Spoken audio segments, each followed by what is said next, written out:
بسم اللہ الرحمن الرحیم۔ السلام علیکم ناظرین، غامدی سینٹر کی جانب سے رمضان ٹرانسمیشن کا سلسلہ جاری ہے۔ سوال و جواب سید منظور الحسن کے ساتھ میں سعیدہ آمنہ اکبر سوالات کے ساتھ حاضر ہوں۔ پچھلے ایپیسوڈ میں ہم نے تراویح کے موضوع پر بات کی، کیونکہ رمضان شروع ہونے سے پہلے کچھ اہم مسئلے ڈسکس کر لینا ضروری تھا، جن میں سے تراویحوں کا مسئلہ ایک ایسا مسئلہ ہے جو رمضان شروع ہونے سے پہلے ہی شروع کر دیا جاتا ہے۔ دوسرا اہم مسئلہ چاند دیکھنے کا مسئلہ ہے۔ تو آج ہم اس اہم موضوع پر منظور الحسن صاحب کے ساتھ کچھ سوالات کریں گے۔ ضرور۔ سوال یہ ہے کہ نبی کریم صلی اللہ علیہ وآلہ وسلم نے رمضان کے روزے چاند دیکھ کر ہی شروع کرنے کا حکم کیوں فرمایا؟ جی، یہ ہر رمضان کے موقع پر اور عید کے موقع پر ہمارے ہاں یہ سوال خاص طور پر زیر بحث آ جاتا ہے کہ کیا جیسا کہ نبی کریم صلی اللہ علیہ وسلم سے منسوب روایت ہے کہ آپ نے فرمایا کہ چاند دیکھ کر روزہ رکھو اور چاند دیکھ کر افطار کرو، تو اس حوالے سے چونکہ نبی کریم صلی اللہ علیہ وسلم کی بات ہمارے لیے دین کا درجہ رکھتی ہے، تو اس لیے ہمیں اس کو اسی جگہ سے لینا چاہیے کہ اگر آپ سے یہ بات صحیح طور پر منسوب ہے تو ہمیں اس پر عین بعین عمل کرنا ہوگا۔ تو لہٰذا اسی بنا پر لوگ اس بات کو اہمیت بھی دیتے ہیں اور ہر مہینے اور بالخصوص رمضان کے پہلو سے اور خاص طور پر شوال کے پہلو سے، اسی طرح ذوالحجہ کے پہلو سے جب موقع آتا ہے تو وہ چاند دیکھنے کا اہتمام کرتے ہیں، اور اس سے بالعموم یہ معنی مراد لیا جاتا ہے کہ گویا کہ ہمیں روزہ جب رکھنا چاہیے، یعنی رمضان کے مہینے کا آغاز کرنا چاہیے، تو اس میں ایک طرح سے عبادت کی ایک طرح سے حیثیت حاصل ہو جاتی ہے چاند دیکھنے کو، یا شریعت کی ایک طرح سے مشروع ہونے کی حیثیت حاصل ہو جاتی ہے چاند دیکھنے کو۔ اسی وجہ سے ہمارے ہاں کمیٹیاں بھی بنائی جاتی ہیں جو خاص طور پر اس کا اہتمام کرتی ہیں۔ لیکن میں یہ سمجھتا ہوں، اور میں یہ جو بات عرض کرنے لگا ہوں، یہ استاذ گرامی جناب جاوید احمد غامدی کا موقف ہے جو میں آپ کے سامنے عرض کر دیتا ہوں کہ جو روایت ہے نبی کریم صلی اللہ علیہ وسلم سے منسوب، اس میں جو بیان ہوا ہے وہ بیان یہ ہوا ہے کہ حضور نے فرمایا کہ مہینہ 29 دن کا بھی ہوتا ہے، تو لہٰذا جب رمضان کے مہینے کا آغاز کرو یا روزے کا آغاز کرو تو آپ چاند دیکھ کر اس کا آغاز کیا کریں۔ تو یہ نبی کریم صلی اللہ علیہ وسلم کی حدیث ہے۔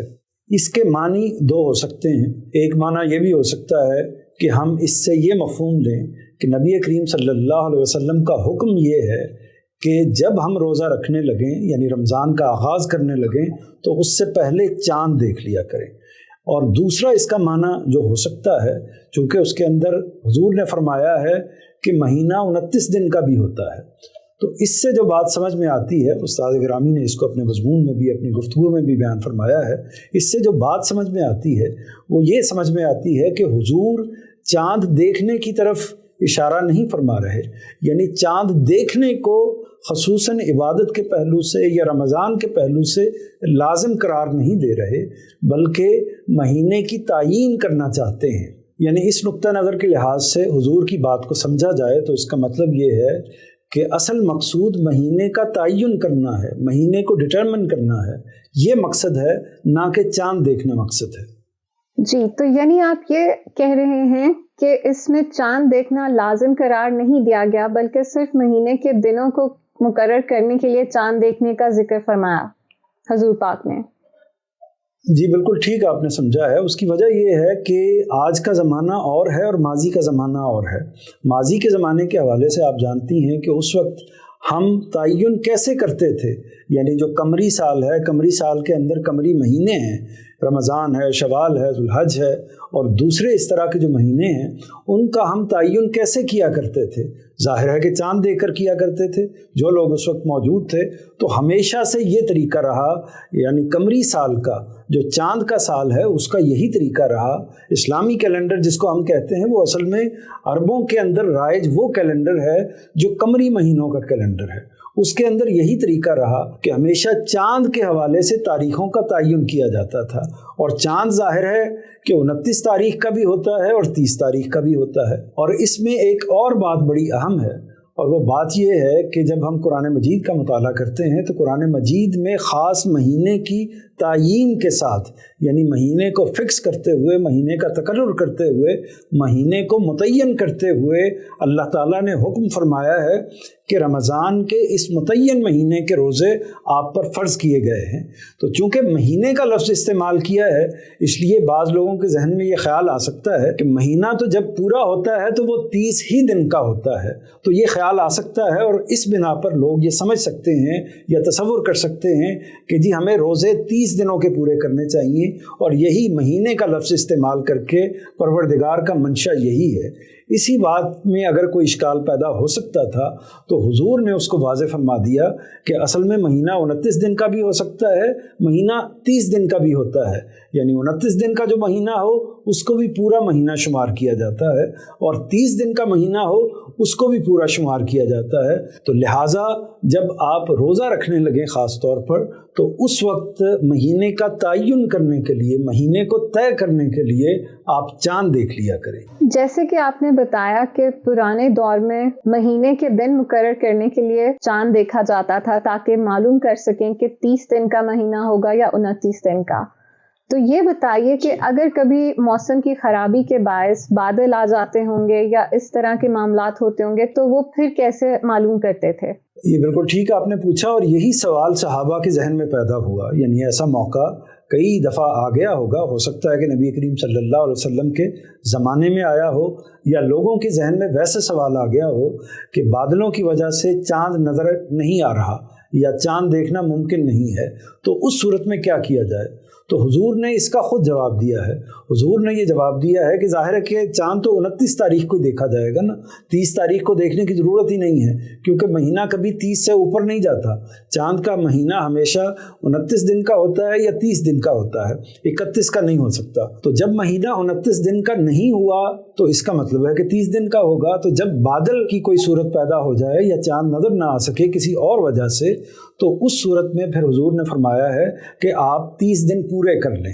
یعنی اس امکان کو رہنے دیں، چونکہ انسان متعین نہیں کر سکتا، براہ راست اس کو دیکھ نہیں سکتا، جان نہیں سکتا کہ آج چاند نکلا ہے یا نہیں نکلا، تو اس صورت میں مہینے کو 30 دن تک پورا کر لیا جائے۔ جی، میں آپ سے یہ جاننا چاہتی تھی کہ ہندو مذہب میں کروا چوتھ کی ایک رسم پائی جاتی ہے جس میں عورتیں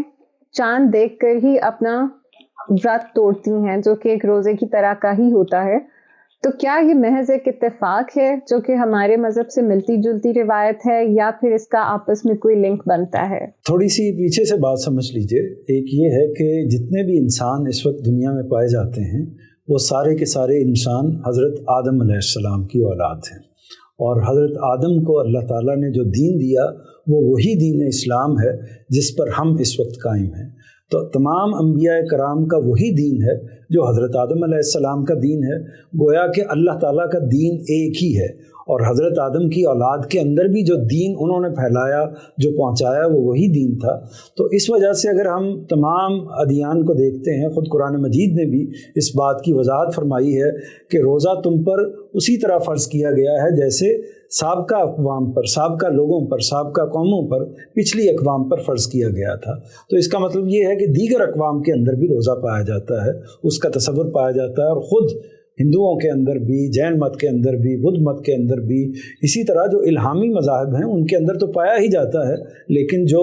دوسرے مذاہب ہیں ان کے اندر بھی روزے کا تصور ہے۔ تو یہ پس منظر یہ بتانے کے لیے میں نے آپ کے سامنے رکھا ہے کہ یہ جان لیں کہ جو بھی مختلف رسوم، جو مختلف چیزیں عبادات کے متعلق کئی چیزیں ایسی ہو سکتی ہیں کہ جو مختلف مذاہب کے اندر مشترک ہوں اور ان کی شکل بدل گئی ہو۔ ایک بات تو یہ واضح ہوگی۔ دوسری بات یہ ہے کہ جو بھی نسبت ہوتی ہے، یعنی روزے کے حوالے سے یا چاند دیکھنے کے حوالے سے، نبی کریم صلی اللہ علیہ وسلم نے اگر یہی حکم دیا ہوتا کہ ہم چاند دیکھ کر روزہ رکھیں اور جو رمضان کے مہینے کا اختتام بھی چاند دیکھ کر کریں، تو اور اس کا مقصود یہی ہوتا کہ خالصتاً چاند ہی دیکھنا ہے، تو ایک طرح سے وہ مشروع بات ہوتی، ہم کو ویسا ہی کرنا چاہیے تھا۔ تو جہاں تک آپ نے اس کی مماثلت بیان کی ہے ہندوؤں کے روزے کی اور چاند دیکھنے کی ہمارے روزے اور چاند دیکھنے سے، تو ایک تو میں نے پچھلی گفتگو میں یہ واضح کر دیا کہ ہمارے ہاں چاند دیکھنا اصل مقصود نہیں ہے، اس سے وقت کا تعین مقصود ہے، اور ان کے ہاں بھی اگر اس سے مراد وقت کا تعین ہے کہ اس وقت روزہ ختم ہوگا جب چاند دیکھا جائے گا یا جب چاند طلوع ہوگا، تو ہو سکتا ہے کہ ایک ریزیبلنس ہو اور اس کا بیک میں بھی کوئی چیز موجود ہو یا پس منظر میں بھی کوئی ایسی چیز موجود ہو جس کا تعلق عبادات سے ہو۔ لیکن میرا خیال یہ ہے کہ دونوں چیزوں کو الگ الگ رکھنا چاہیے۔ اسلام میں چاند دیکھنے کی جو رمضان کے حوالے سے بات ہے وہ بالکل ایک الگ بات ہے اور اس کو اسی جگہ سے لینا چاہیے۔ جی، تو یہ بتائیے گا کہ ہمارے ہاں رمضان کے موقع پر خاص طور پر عید کا چاند دیکھنے کے لیے مختلف علاقوں میں تقریباً ہر صوبے میں ہر جگہ پر ایک الگ کمیٹی بٹھائی جاتی ہے جو کہ چاند دیکھ رہی ہوتی ہے۔ یہ اس کمیٹی میں زیادہ تر علماء کو ہی شامل کیا جاتا ہے اور عام لوگ نہیں ہوتے، تو کیا عام لوگ اگر چاند دیکھ لیں تو کیا اس کو مان لیا جائے گا؟ جیسے کہ آج کے جدید دور میں ہم مشینوں کے ذریعے بھی معلوم کر سکتے ہیں کہ چاند نظر آ رہا ہے یا نہیں، تو اس کو بھی ایکسیپٹ کیا جا سکتا ہے یا نہیں۔ اسی لیے اس پہ اتفاق نہیں ہو پاتا اور مختلف صوبوں میں عموماً ایسا دیکھا جاتا ہے کہ دو عیدیں منائی جا رہی ہوتی ہیں ایک ہی ملک میں۔ تو اس بارے میں آپ کی کیا رائے ہے، پلیز بتائیے گا۔ یہ مسئلہ ہر دفعہ ہر رمضان میں، ہر عید کے موقع پر، ہر بقرہ عید کے موقع پر یہ مسئلہ ہمارے سامنے آتا ہے کہ چاند دیکھا جائے، اور اگر چاند دیکھ لیا گیا ہے تو اس کے لیے کیا طریقہ اختیار کیا جائے۔ کیا سائنسی آلات کے ذریعے سے چاند دیکھا جا سکتا ہے؟ کیا علماء ہی کو چاند دیکھنا چاہیے، یا عام لوگ بھی چاند دیکھ کر اس کے بارے میں فیصلہ کر سکتے ہیں؟ اور پھر اس کے اندر یہ سوال بھی پیدا ہوتا ہے کہ اگر ایک جگہ پر کسی ایک صاحب نے چاند دیکھ لیا ہے اور دوسری جگہ پر کسی کو چاند نظر نہیں آیا تو پھر اس میں کیا کیا جائے؟ تو یہ اس نوعیت کے سوالات ہیں جو عام طور پر زیر بحث بھی آتے رہتے ہیں اور مختلف علماء اس کے مختلف جوابات دیتے ہیں۔ استاد گرامی جناب جاوید احمد غامدی صاحب کا جو موقف ہے وہ میں اس حوالے سے عرض کر دیتا ہوں۔ ایک تو ان کی بات سے یہ واضح ہے کہ دین کا یہ مقصود ہی نہیں ہے کہ چاند دیکھ کر روزہ رکھا جائے۔ چاند کا مقصد یا چاند دیکھنے کا مقصد اصل میں مہینے کا تعین کرنا ہے، اور جہاں تک یہ معاملہ ہے کہ اس کو کس کو دیکھنا چاہیے، یہ کوئی انسان بھی دیکھ سکتا ہے، اس کے لیے کوئی خاص مہارت ظاہر ہے کہ نہیں چاہیے ہوتی۔ پرانے زمانے میں لوگ دیکھ لیا کرتے تھے، جو شخص دیکھتا تھا وہ بتا دیتا تھا کہ میں نے چاند دیکھ لیا ہے، اور اس کی بنیاد پر فیصلہ کر لیا جاتا تھا۔ موجودہ زمانے میں چونکہ اختلاف ہو گیا کہ بعض لوگ کہتے ہیں جی ہمارے علاقے میں نظر آیا ہے، بعض لوگ کہتے ہیں ہمارے علاقے میں نظر نہیں آیا، تو اس کو حل کرنے کے لیے ریاستی سطح پر کمیٹیاں بنا دی جاتی ہیں تاکہ اس میں اختلاف نہ ہو۔ لیکن اس کے باوجود ہم دیکھتے ہیں کہ ملک کے مختلف حصوں میں جو مختلف کمیٹیاں ہوتی ہیں یا کمیٹیوں کی بات کو نہیں مانا جاتا، لوگ اپنے طور پر چاند دیکھ کر یا چاند کے بارے میں جو بھی شہادت ان کو موصول ہوتی ہے اس کے حوالے سے فیصلہ کر دیتے ہیں، اور ہم یہ دیکھتے ہیں کہ 2 عیدیں بھی ہوتی ہیں، بعض موقعوں پر 3 بھی ہو جاتی ہیں، اور اسی طرح رمضان کے روزے بھی آگے پیچھے ہو جاتے ہیں۔ تو یہ مختلف جگہوں پر یہ معاملہ خاص طور پر ہمارے ملک میں یہ سلسلہ چلتا رہتا ہے۔ تو استاذ گرامی کے نزدیک اس کا حل کیا ہے؟ اس کا حل یہ ہے کہ جب مہینے کا تعین کرنا ہے، یعنی حضور کی بات کا مقصد مہینے کا تعین ہے، اور مہینے کا تعین اگر ہم چاند کو سائنسی طریقے سے، چاند کے طلوع کو، چاند کے سامنے آنے کے وقت کو طے کر سکتے ہیں سائنسی طریقے سے، تو ہمیں پھر نہ علماء کی خدمت میں درخواست پیش کرنی چاہیے، نہ لوگوں سے کہنا چاہیے، اس کو متعین طور پر طے کر لینا چاہیے، بلکہ یہ بھی کیا جا سکتا ہے۔ بے شمار ملکوں کے اندر یہ معاملہ موجود ہے، خود سعودی عرب میں بھی، ملائیشیا میں بھی اور دوسرے ملکوں میں بھی یہ صورتحال موجود ہے کہ پورے سال کا ایک طرح سے کیلنڈر طے ہو جاتا ہے، بلکہ کئی سالوں کے کیلنڈر طے ہو سکتے ہیں چاند کی اس گردش کو متعین کرتے ہوئے کہ وہ کس دن کس وقت طلوع ہوگا۔ یہ ہر چیز متعین کی جا سکتی ہے سائنسی آلات کے ذریعے سے۔ تو جب متعین ہو سکتی ہے تو ہمیں اس معاملے میں بھی وہی طریقہ اختیار کرنا چاہیے جو ہم شمسی معاملات میں کرتے ہیں۔ شمسی معاملات میں ہم کیا کرتے ہیں، یعنی ہمارے جو نمازوں کے اوقات ہیں وہ چاند کے طریقے پر نہیں بلکہ سورج کے طریقے پر ہیں، یعنی فجر کا جو ٹائم ہے، اسی طرح ظہر کا ٹائم ہے، عصر کا ٹائم ہے، مغرب کا ٹائم ہے، عشاء کا ٹائم ہے۔ یہ سارے کے سارے ٹائمنگز ہیں، اوقات ہیں۔ فجر ایک وقت کا نام ہے، ظہر ایک وقت کا نام ہے، عصر ایک وقت کا نام ہے جس کو ہم سپہر کہتے ہیں، ظہر کو ہم دوپہر کہتے ہیں، اور اسی طرح مغرب یعنی غروب آفتاب کا ایک وقت ہے، اور اسی طرح عشاء رات کو کہتے ہیں، رات کا وقت ہے۔ ان اوقات میں ہم نمازیں پڑھتے ہیں۔ تو اس کا تعین کیسے کیا جاتا ہے؟ ان چیزوں کا تعین ہم باہر سورج دیکھ کر نہیں کرتے کہ باہر جا کر دیکھیں سورج اس وقت غروب ہوا ہے یا نہیں ہوا. اگر غروب ہوا ہے تو اس کا مطلب یہ ہوگا کہ مغرب کی نماز کا وقت ہو گیا ہے. ایسا نہیں ہم کرتے، بلکہ ہم اپنی گھڑی کو دیکھتے ہیں اور جو سائنسی طریقے سے طے کر دیا گیا ہے کہ اس وقت سورج غروب ہو جائے گا اور مغرب کی نماز کا وقت ہو جائے گا. اسی طرح ظہر کا وقت ہے، عصر کا وقت ہے، فجر کا وقت ہے اور عشاء کا وقت ہے. تو ہم اپنی گھڑی کے لحاظ سے اس کے بارے میں فیصلہ کر لیتے ہیں. تو اگر سورج کے معاملات کا فیصلہ، نمازوں کے اوقات کا فیصلہ ہم گھڑی سے کرتے ہیں تو چاند کا فیصلہ کیوں سائنسی آلات سے نہیں کیا جا سکتا؟ تو اس پر ضرور غور کرنا چاہیے، اور میرا خیال ہے کہ ہماری حکومتوں کو بھی اس کی طرف متوجہ ہونا چاہیے، اور رؤیت ہلال کمیٹی اور اس نوعیت کی جو چیزیں ہیں اب ان معاملات سے اپنے آپ کو الگ کرتے ہوئے اور ان اختلافی چیزوں سے الگ کرتے ہوئے ایک متعین کیلنڈر، ایک مقررہ تاریخیں رمضان کے حوالے سے اور باقی مہینوں کے حوالے سے جاری کر دینی چاہیے. آپ کی بات سے یہ سمجھ میں آتا ہے کہ حضور پاک صلی اللہ علیہ وآلہ وسلم نے رمضان کا چاند دیکھنے کو رمضان شروع کرنے سے لنک نہیں کیا تھا، بلکہ رمضان کے دنوں کو ڈٹرمن کرنے کے لیے ایک طریقہ بتایا تھا جس سے آپ اس کے ڈیز کو ڈٹرمن کر سکتے ہیں. جی، اور دوسرا پوائنٹ آپ کی بات سے یہ سمجھ میں آیا کہ آج کے دور میں سائنس کے جدید آلوں کی مدد سے ہم لوگ رمضان کے دن پہلے سے ہی معلوم کر سکتے ہیں. آپ کے دونوں پوائنٹس سمجھ میں آ چکے ہیں. اسی کے ساتھ ہم یہاں پر اس پروگرام کا اختتام کریں گے. اگلی ایپیسوڈ میں رمضان کے روزوں کے حوالے سے مزید سوالات پہ پھر سے حاضر ہوں گے. اللہ حافظ.